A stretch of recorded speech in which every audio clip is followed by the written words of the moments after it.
नमस्कार, स्वागत सभी का न्यूज इंडिया पर। आपके साथ मैं हूं आंचल कादिया।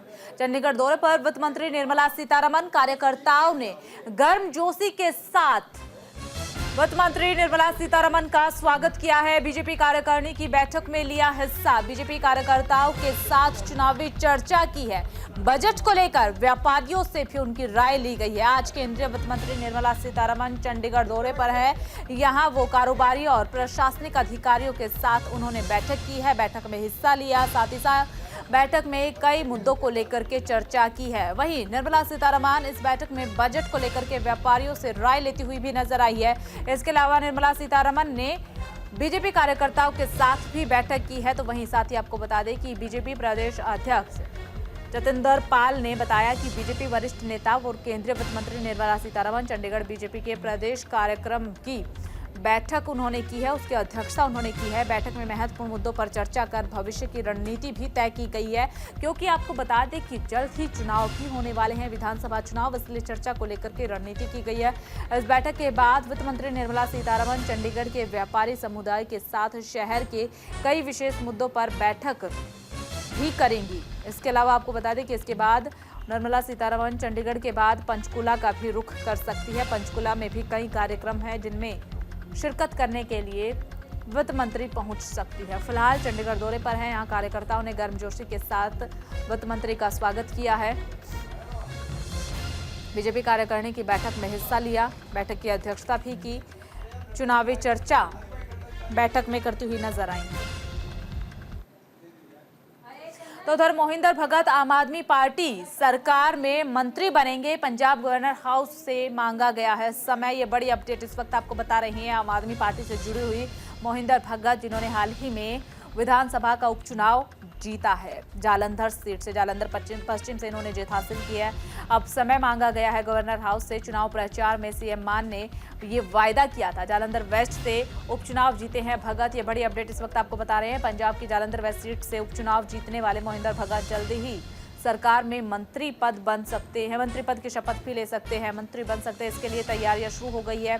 पंजाब के मुख्यमंत्री भगवंत मान ने इसके लिए गवर्नर हाउस से समय भी मांगा है। समय मिलते ही उन्हें शपथ दिलाई जा सकती है। गुरमीत हेयर ने लोकसभा चुनाव जीतने के बाद मंत्री पद से इस्तीफा दे दिया था, जिसके बाद उनकी जगह पर कोई नया मंत्री नहीं बनाया गया है। ऐसे में मोहिंदर भगत राज्य के खेल मंत्री बन सकते हैं, ऐसी जानकारी मिल रही है, जो कि जालंधर स्पोर्ट्स इंडस्ट्रीज का हब भी माना जाता है। ऐसे में ये विभाग उनके लिए सबसे ज्यादा उपयुक्त भी माना जा रहा है। सूत्रों की माने तो ये भी कहा जा रहा है कि पंजाब सरकार की तरफ से मंत्रिमंडल में ज्यादा फेरबदल नहीं किया जा रहा है। तो ये बड़ी अपडेट इस वक्त आपको दे रहे हैं पंजाब से जुड़ी हुई। चलिए खबरों में आगे बढ़ते हैं। अमृतसर में निहंग ने उत्पात मचाया हुआ है। तलवार लेकर के आईआईएम कैंपस में घुस चुके हैं, वहां पर उत्पात मचाते हुए नजर आए। छात्रों के हाथ काटने की धमकी भी दी है। इतना ही नहीं, मारपीट करते हुए नजर आए। प्रबंधन ने प्रशासन से सिक्योरिटी मांगी है। पंजाब के अमृतसर में भारतीय प्रबंधन संस्थान आईआईएम के कैंपस में एक निहंग ने उत्पात मचाया है। तलवार लेकर के कैंपस में घुसा और छात्र साथ ही साथ प्रबंधन के हाथ काटने की धमकी देता हुआ नजर आया है। आंखों में कोई खौफ नहीं, कोई डर नहीं। निहंग कैंपस में घुसते ही लगातार धमकियां देना शुरू कर देता है। डरे हुए छात्रों ने सोशल मीडिया पर वीडियो अपलोड कर संस्थान प्रशासन, अमृतसर प्रशासन और पुलिस से सुरक्षा की मांग की है। जानकारी के अनुसार निहंग ने गुरु नानक देव यूनिवर्सिटी के पास स्थित आईआईएम अमृतसर में खंजवाला कैंपस में हंगामा किया है। छात्रों के अनुसार जब वे कैंपस के हॉस्टल की तरफ जा रहे थे, उसी समय एक सिख निहंग बाना पहनकर और हाथ में तलवार लेकर के कैंपस के अंदर घुस जाता है। उसके बाद गेट पर खड़े होकर के सुरक्षा गार्ड को जम करके पीटता हुआ नजर आता है। साथ ही जान से मारने की धमकी भी दी गई है।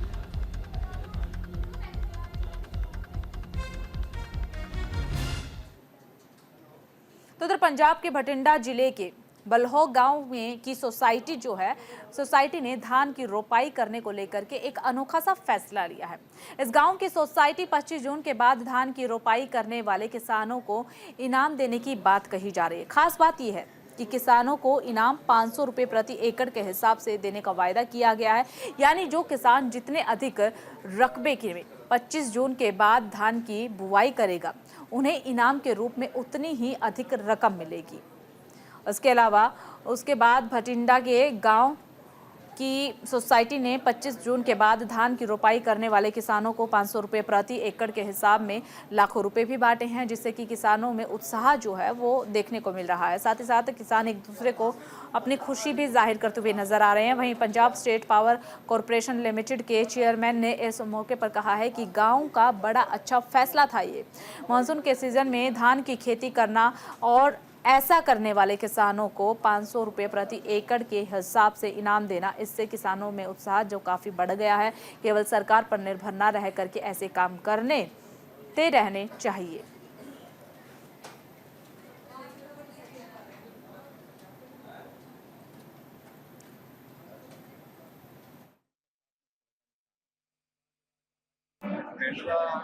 जो भी काम स्टार्ट किया वो हर निष्काम होकर पिंड के भले नहीं किया। इस करके पिंड ने मतलब साडी उम्मीद तो ज़्यादा सहयोग किया।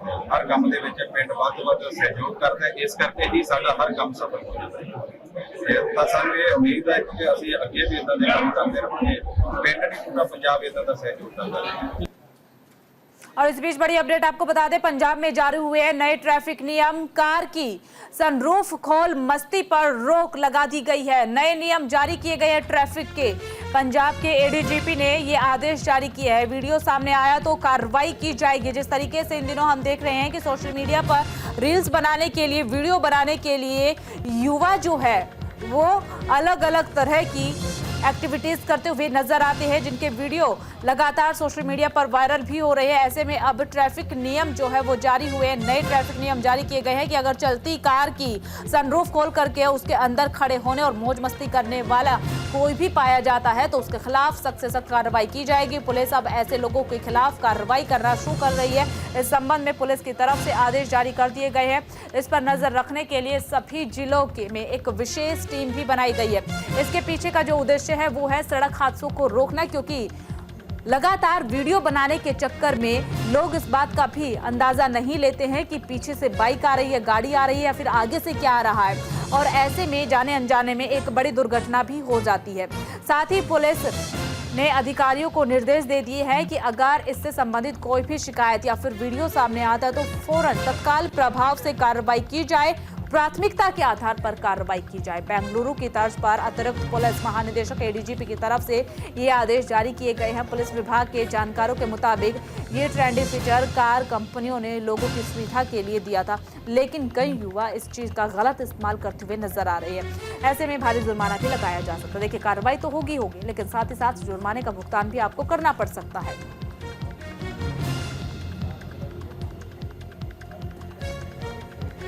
तो देखिए, पंजाब में नए ट्रैफिक नियम जारी हुए हैं। ਜਿਹੜਾ ਇਹ ਕਿਸੇ ਵੀ ਗੱਡੀ ਦੀ ਸਨਰੂਫ ਖੋਲ ਕੇ ਉਹਦੇ ਉੱਪਰ ਖੜੇ ਹੋ ਕੇ ਜਾਂ ਗੱਡੀ ਦੇ ਵਿੱਚ ਉੱਪਰ ਬੈਠ ਕੇ ਛੱਤ ਤੇ ਜਾਂ ਸਾਈਡ ਤੇ ਲਟਕ ਕੇ ਜੇ ਕੋਈ ਬੰਦਾ ਗੱਡੀ ਦੇ ਉੱਪਰ ਬੈਠਾ ਹੈ ਜਾਂ ਚਲਾ ਰਿਹਾ ਹੈ ਤੇ ਉਹਦੇ ਅਗੇਂਸਟ ਮੋਟਰ ਵਹੀਕਲ ਐਕਟ ਦੇ ਅਨੁਸਾਰ ਕਾਰਵਾਈ ਕਰਨੀ ਬਣਦੀ ਆ। ਔਰ ਸਾਡੇ ਕੋਲ ਜਿਹੜੀਆਂ ਵੀ ਕੋਈ ਇਹੋ ਜਿਹੀਆਂ ਕੰਪਲੇਂਟਸ ਆਈਆਂ ਜਾਂ ਆ ਰਹੀਆਂ, ਅਸੀਂ ਉਹਦੇ ਅਗੇਂਸਟ ਕਾਰਵਾਈ ਕਰ ਰਹੇ ਹਾਂ ਮੋਟਰ ਵਹੀਕਲ ਐਕਟ ਦੇ ਅਨੁਸਾਰ। ਨਹੀਂ, ਉਹ ਇੰਸਟਾਲ ਤੇ ਸਰਕਾਰ ਦੇ ਜਿਹੜੇ ਲਾਜ਼ ਆ ਉਹਨਾਂ ਦੇ ਅਕੋਰਡਿੰਗ ਜਾਂ ਰੂਲਸ ਦੇ ਅਕੋਰਡਿੰਗ ਹੀ ਹੋ ਰਹੇ ਆ, ਪਰ ਉਹਨੂੰ ਮਿਸਯੂਜ਼ ਕਰਨਾ ਗਲਤ ਹੈ ਨਾ। ਜੇ ਕੋਈ ਬੰਦਾ ਉਹਨੂੰ ਮਿਸਯੂਜ਼ ਕਰ ਰਿਹਾ, ਉਹਨੂੰ ਗਲਤ ਤਰੀਕੇ ਨਾਲ ਯੂਜ਼ ਕਰ ਰਿਹਾ, ਉੱਪਰ ਉਹਦੇ 'ਚੋਂ ਨਿਕਲ ਕੇ ਬਾਹਰ ਉੱਪਰ ਛੱਤ ਦੇ ਉੱਪਰ ਗਲਤ ਕੁਛ ਹਰਕਤ ਕਰ ਰਿਹਾ ਹੈ, ਜਿਹੜੇ ਕਿ ਉਹਦੀ ਲਾਈਫ ਵਾਸਤੇ ਜਾਂ ਜਿਹੜਾ ਕੋਈ ਹੋਰ ਰੋਡ ਦੇ ਉੱਪਰ ਬੰਦਾ ਜਾ ਰਿਹਾ ਉਹਦੀ ਲਾਈਫ ਵਾਸਤੇ ਨੁਕਸਾਨਦਾਇਕ ਹੈ।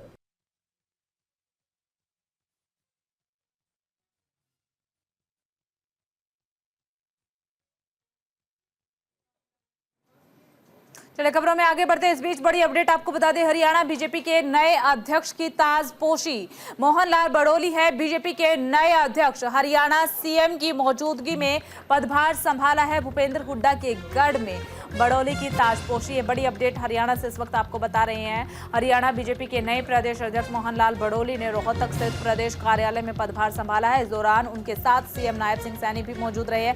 इससे पहले सीएम ने मंच पर गदा लहराया था और आपको बता दें कि नए प्रदेश अध्यक्ष बड़ोली को गुलदस्ता भी भेंट किया था। वो तस्वीरें भी हमने देखी थी।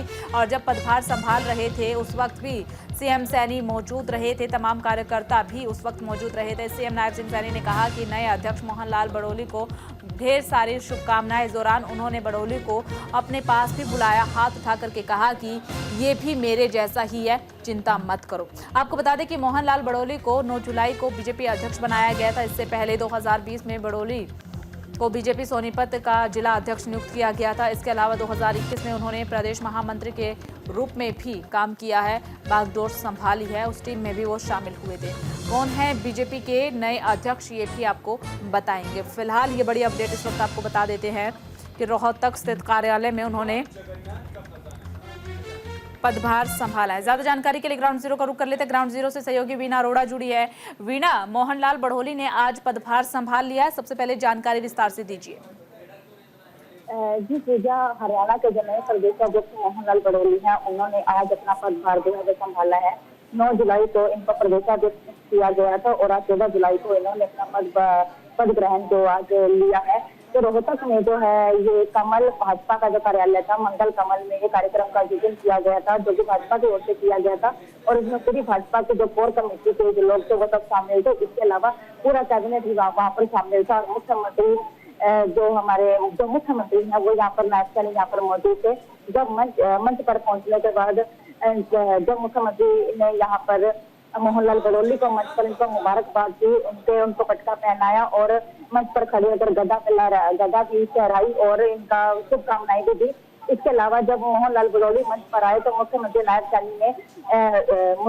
सैनी ने मोहनलाल बड़ोली का हाथ पकड़कर कहा कि आप लोग चिंता मत करिए कि ये भी मेरे जैसे ही है, क्योंकि जिस तरह से नवनियुक्त जो मुख्यमंत्री नायब सैनी है हरियाणा के लोगों के लिए नई जो घोषणाएं कर रहे हैं, कहीं ना कहीं उनका ये कहना है कि ये जो नए अध्यक्ष जो प्रदेशाध्यक्ष जो बनाए गए हैं ये भी हरियाणा के लिए एक अच्छा अवसर है। क्योंकि अगर हम बात करें तो जो यहाँ के जो नायब सैनी है वो भी अगर बात करें तो ओबीसी से हैं, और मोहनलाल बड़ोली की बात करें तो उन्होंने उनका हाथ पकड़ कर दिया। तो ये भी हमारे, जिसका मतलब ये है कि आने वाले जो हरियाणा के जो 2.5 महीने बाद जो चुनाव होने हैं, विधानसभा के चुनाव, वो कहीं ना कहीं आने वाले हरियाणा के प्रदेश के लिए सुगम जो कह सकते हैं, क्योंकि भाजपा ने अभी से चुनावों की तैयारियां जो है वो शुरू कर दी है। क्योंकि जिस तरह से भाजपा लगातार अपनी जो मीटिंग कर रही है या कार्यक्रम कर रही है, चाहे हम मुख्यमंत्री नायब सैनी की बात करें या प्रदेश अध्यक्ष की बात करें, कहीं ना कहीं इनका ये है कि हरियाणा में जो आने वाली जो 2024 की जो सरकार होगी वो भाजपा की सरकार होगी।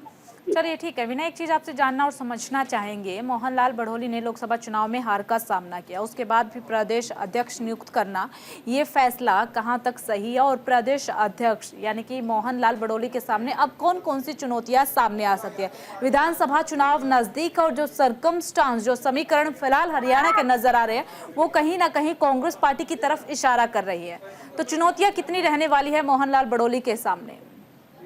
पूजा, अगर हम बात करें तो ये 2000 पूजा नहीं वीणा, आंचल। जी आंचल, अगर 2.5 महीने पहले बाद जो विधानसभा के चुनाव होने वाले हैं भाजपा के लिए कहीं ना कहीं बहुत बड़ी चुनौती है। क्योंकि अभी हम बात करें तो अभी हरियाणा में जो भाजपा की जो स्थिति है वो ठीक नहीं है। क्योंकि एक तरफ तो मोहनलाल बड़ोली चुनाव हारे भी हैं और दूसरी तरफ उनके ऊपर हरियाणा प्रदेश की जीत का भी वो जो उनको जो दिया जा रहा है, जो हक दिया जा रहा है कि इस तरह से उनको अपनी जो रणनीति बनाकर तैयार करनी है। इसके अलावा हम बात करें क्योंकि जो मुख्यमंत्री नायब सैनी है उनको भी जो 6 महीने बाद उनका कार्यकाल जो वो समाप्त हो जाएगा। इसके अलावा बात करें तो पहले ब्राह्मण चेहरे पर भी भाजपा को हार मिल चुकी है और पंजाबी चेहरे पर भी अगर बात करें तो उनको हार मिल चुकी है। क्योंकि जिस तरह से हरियाणा में भाजपा की जो स्थिति है, कहीं ना कहीं लोगों की नाराजगी जरूर शामिल हुई है, लेकिन जिस तरह से भाजपा लगातार अपने आपको या अपनी कोर कमेटी की मीटिंग की बात करें, जिस तरह से उनके 90 के 90 प्रत्याशी विधानसभा चुनावों के लिए भी रेडी है, जगह जगह जो कैबिनेट मंत्रियों की बात करें या इनके नेताओं की बात करें, हर जगह जो है।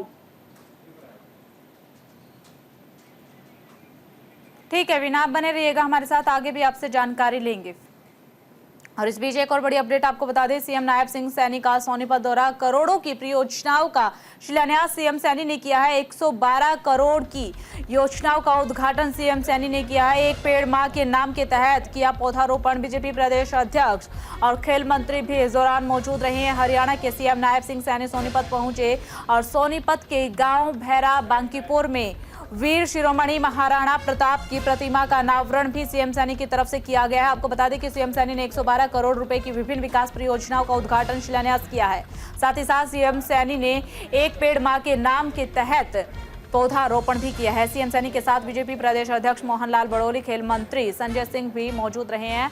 आपको ये भी बता दें कि हरियाणा में होने वाले विधानसभा चुनाव को लेकर के सीएम सैनी लगातार एक्टिव मोड में नजर आ रहे हैं। हर जगह पर पहुंच रहे हैं, जनता से जुड़ने की कोशिश कर रहे हैं, उनकी समस्याओं को भी जानने की कोशिश कर रहे हैं। तमाम तरह की परियोजनाओं का विकास, परियोजनाओं का लोकार्पण, शिलान्यास करते हुए भी नजर आ रहे हैं। वो लगातार हरियाणा में परियोजनाओं का शिलान्यास कर रहे हैं, जनता से रूबरू हो रहे हैं और जनता दरबार भी सीएम सैनी लगा रहे हैं। सबसे बड़ी और सबसे खास बात यही है कि सीएम सैनी जनता दरबार भी लगा रही है ताकि लोगों की समस्याओं को जाना जा सके। फिलहाल सोनीपत पहुंचे थे और सोनीपत में एक पेड़ मां के नाम तहत पौधारोपण भी किया।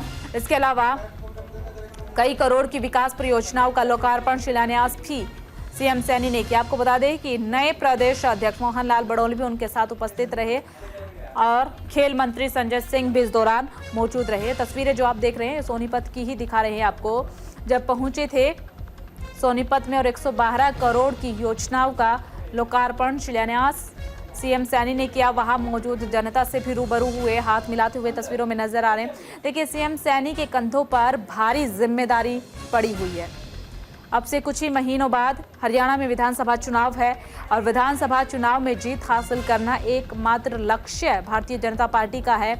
और फिलहाल जो समीकरण है वो कहीं ना कहीं हरियाणा में भारतीय जनता पार्टी के गड़बड़ में चल रहे हैं, तो उन खामियों को तलाशने की कोशिश लगातार की जा रही है। ज्यादा जानकारी के लिए ग्राउंड जीरो का रुख कर लेते हैं। ग्राउंड जीरो से सहयोगी वीना अरोड़ा जुड़ी हुई है। वीना, आज सोनीपत पहुंचे थे सीएम सैनी, किस किस कार्यक्रम में शिरकत की? जी पूजा, हरियाणा के जनता, पूजा नहीं वीना, आंचल। जी आंचल, आज हरियाणा के जनता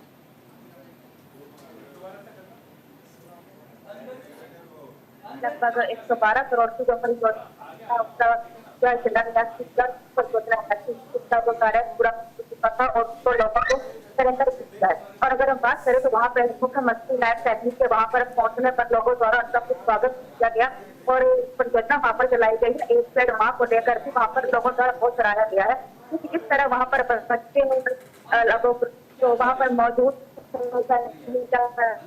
राज्य से वहाँ पर मौजूद है, इस कार्यक्रम को लेकर लोगों में कहीं ना कहीं खुशी जरूर देखने को मिलती है। तो उनका कहना था कि किस तरह से हरियाणा में हरियाणा के सोनीपत में किस तरह से विकास हो रहा है, कहीं ना कहीं लोगों के लिए तो बहुत अच्छी जो परियोजना जो है सोनीपत में चलाई जा रही है। उनका ये है कि आने वाले 2 महीनों के अंदर अंदर हरियाणा विधानसभा की जो 90 से 90 विधानसभा सीट पर वो 2024 में भाजपा की जो सरकार है बनानी है।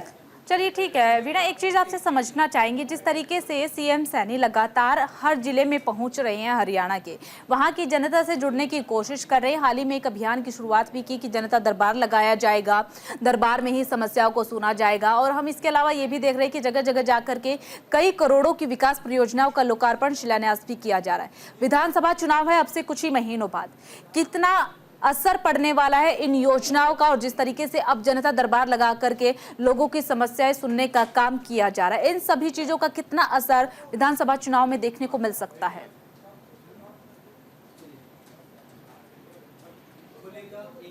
विधानसभा पर रहे हैं क्योंकि जो जनता है कहीं ना कहीं सरकार थी उनको लेकर बहुत परेशान। तो सर की बात करें, प्रॉपर्टी एक्ट की बात करें, क्या करें, मैट्रिक को लेकर बात करूं तो लोगों को कई परेशानियां सामना करना पड़ रहा था। कहीं ना कहीं मुख्यमंत्री द्वारा इन चीजों को बंद किया जा रहा है, क्योंकि अब से ज्यादा सरकार इन सब चीजों से परेशान चल रही थी। उसके अलावा मुख्यमंत्री की बात करें के द्वारा जनता दरबार लगाए जा रहे हैं, उसके प्रति उनके समस्याओं का निपटारा किया जा रहा है।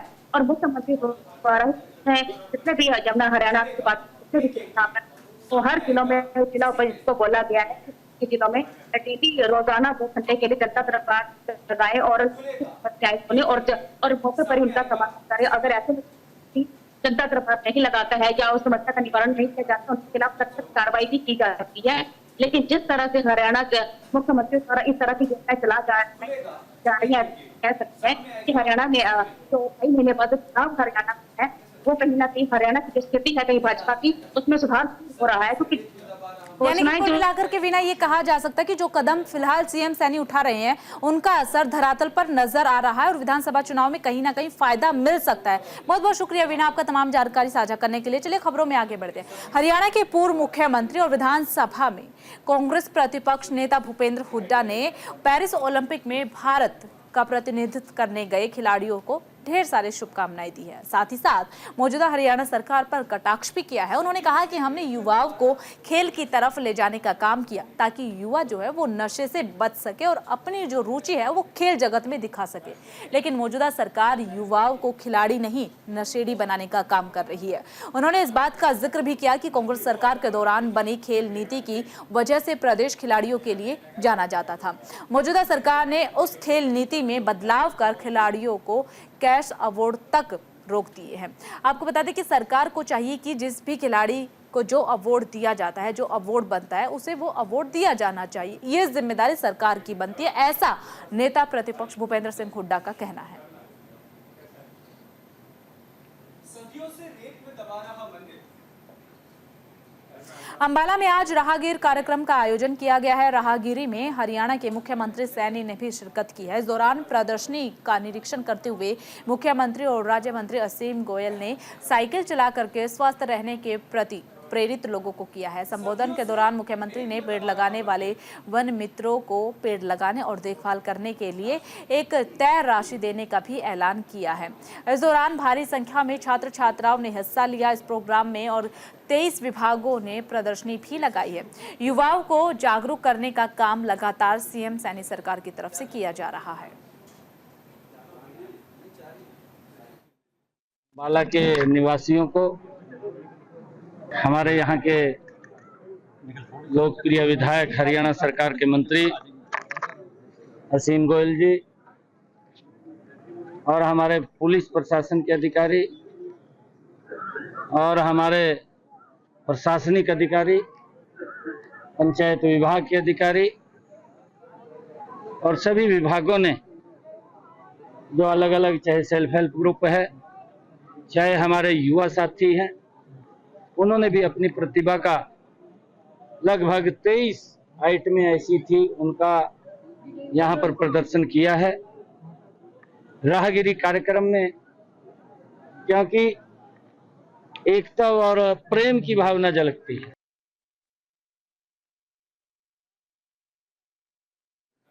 फिलहाल इस बुलेटिन में सिर्फ इतना ही। बाकी तमाम बड़ी खबरों के लिए बने रहिए न्यूज़ इंडिया के साथ।